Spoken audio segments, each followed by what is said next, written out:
me waiting in the clinic for 45 minutes just to have my blood drawn. Or also me at home on the couch, waiting to do my lab test. You already know the better choice, and I'm here to confirm it's 100% legit.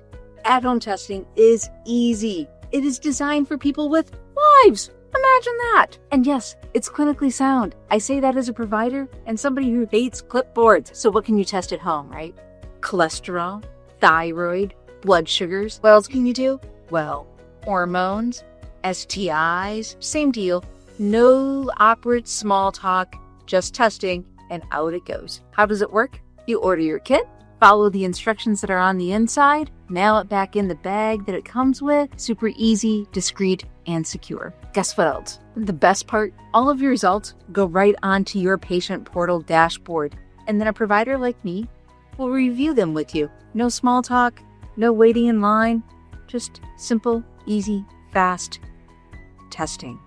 Results with you in mind. And when testing is way more easier, you are more likely to do it. One thing to check off of your to-do list. And for me, that means early detection, means better outcomes, and you have a better life. Proactive care doesn't have to start at the lab. It can start right at your kitchen table. So skip the clinic, keep the robe on, stay ahead of your health your way.